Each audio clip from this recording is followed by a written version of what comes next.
Hello viewers, welcome to Saidi Protech. আশা করি সকলে অনেক ভালো আছেন। আজকে আমি আপনাদের দেখাবো যে কিভাবে আপনার ওয়াইফাই পাসওয়ার্ড চেঞ্জ করবেন মোবাইল ফোন দিয়ে। তো বিষয়টা অনেক ইন্টারেস্টিং, কারণ অনেকেই মোবাইল দিয়ে কিভাবে ওয়াইফাই পাসওয়ার্ড চেঞ্জ করে এটা জানে না। তো আজকে আমি আপনাদেরকে সেই ট্রিক্সটা দেখাতে চলেছি। তো চলুন বেশি কথা না বলে ভিডিওটি শুরু করা যাক। তবে একটা কথা অবশ্যই বলে নিতে হচ্ছে, আপনি যদি এখনও পর্যন্ত আমার চ্যানেলটি সাবস্ক্রাইব করে না থাকেন তাহলে এখনই সাবস্ক্রাইব করে পাশের বেল আইকনটি প্রেস করে দিবেন, যাতে নতুন ভিডিও ছাড়া মাত্রই আপনারা পেতে পারেন। তো প্রথমত যেটা করতে হবে সেটা হচ্ছে আমি আমার ব্রাউজার ওপেন করে নিব। আমি এখানে গুগল ক্রোম ব্রাউজার ওপেন করে নিচ্ছি। আর এখান থেকে আমাদের যে ওয়াইফাই পাসওয়ার্ড চেঞ্জ করবো সেটা হচ্ছে TP-Link রাউটারের। ওকে, সো আমি TP-Link রাউটারের অ্যাড্রেসটা এখানে পাতায় দিই।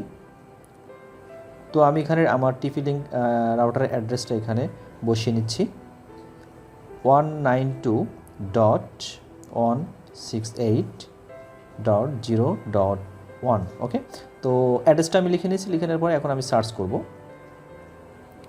সার্চ করার পরে আমাদের যে হোম পেজ, সেই হোম পেজটা এখানে চলে এসছে। ওকে, তো এখানে আপনার ইউজার নেম এবং আপনার হচ্ছে যে পাসওয়ার্ড সেইটা এখানে দিতে হবে। ঠিক আছে, তো আমি আমার ইউজার নেম এবং পাসওয়ার্ড এখানে দিয়ে দিচ্ছি।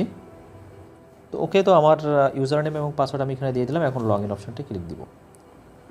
তো আপনাদের এখানে জ্ঞাতার্থে আমি বলে রাখি, আপনারা কীভাবে অ্যাডমিন পাসওয়ার্ড চেঞ্জ করবেন সেটা যদি জানতে চান তাহলে এই রিলেটেড ভিডিও আমার অলরেডি আমার ইউটিউব চ্যানেলে আপলোড করা আছে, আপনারা সেখানে দেখে নিতে পারেন। তো যাই হোক, আমি এখান থেকে এখন লগ ইন করে নিচ্ছি।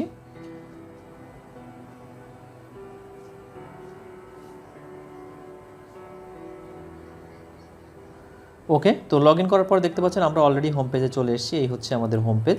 এখন এখান থেকে আমরা পাসওয়ার্ডটা চেঞ্জ করে নিব। তো দেখতে পাচ্ছেন বাম সাইডে অনেকগুলো অপশান রয়েছে। তো এই পাশে মেনু থেকে আমাদের যেটা করতে হবে সেটা হচ্ছে যে ওয়্যারলেস পাসওয়ার্ড, উপর থেকে 5 নম্বর যে অপশানটা, সেই অপশানটা আমরা সিলেক্ট করব। তো ওয়্যারলেসে ক্লিক দিলাম। ওয়্যারলেস ক্লিক দেওয়ার পরে এখান থেকে আমরা সিলেক্ট করব হচ্ছে যে wireless security. Okay, wireless security. So wireless security আমরা সিলেক্ট করে নিলাম। ওকে, দেখতে পাচ্ছেন এপাশে যদি আমি একটু আপনাদেরকে দেখাই, এই হচ্ছে আমাদের পাসওয়ার্ড। আমি আপনাদেরকে দেখাচ্ছি। এই হচ্ছে আমাদের পাসওয়ার্ড। এই পাসওয়ার্ডটা আমরা এখন চেঞ্জ করে দিই, অর্থাৎ ওয়াইফাই কানেক্টেড করার জন্য যে পাসওয়ার্ডটা আমাদের দরকার হবে সেই পাসওয়ার্ডটা আমি এখন চেঞ্জ করে দিচ্ছি। ওকে, আমি সম্পূর্ণ নতুন একটা পাসওয়ার্ড এখানে দিয়ে দিচ্ছি। ওকে, তো দেখতে পাচ্ছেন আমি পাসওয়ার্ডটা অলরেডি দিয়ে দিয়েছি। আপনারা নিজেদের ইচ্ছা মতো যে কোনো একটা পাসওয়ার্ড এখানে দিয়ে দিবেন। তবে একটা কথা বলে রাখি, এখানে যে পাসওয়ার্ডটি দেন না কেন সেটা 8 ডিজিটের হতে হবে, কমপক্ষে 8 ডিজিটের হতে হবে। আর 8 ডিজিটের যত বেশি দিয়ে পারেন তাতে কোনো সমস্যা নেই। ওকে, তো যেহেতু আমার পাসওয়ার্ড আমি এখানে অলরেডি সিলেক্ট করে নিয়েছি, এখন নিচে চলে আসবো। নিচে চলে আসার পরে এখানে দেখতে পাচ্ছেন একটা অপশান রয়েছে, সেভ বলে একটা অপশান রয়েছে। সো আমি এখন এই সেভ অপশানটিতে ক্লিক দিব।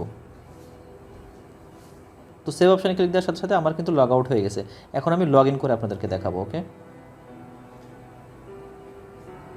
ওকে, দেখতে পাচ্ছেন আমার যে অ্যাকাউন্ট রয়েছে সেই অ্যাকাউন্টটা এখানে অলরেডি ডিসকানেক্টেড হয়ে গেছে। তো এখন আমি যে পাসওয়ার্ডটা দিয়েছি সেই পাসওয়ার্ডটা দিয়ে আমি এখন কানেক্টেড করে নিব। ওকে, তো দেখতে পাচ্ছেন আমি আমার পাসওয়ার্ডটা অলরেডি দিয়ে দিয়েছি। এখন আমি কানেক্ট করব। তো দেখতে পাচ্ছেন অলরেডি আমার কিন্তু এখানে কানেক্ট হয়ে গেছে। ঠিক আছে, তো এভাবে চাইলে আপনারা খুব সহজেই আপনাদের ওয়াইফাই পাসওয়ার্ড মোবাইল দিয়ে চেঞ্জ করতে পারেন।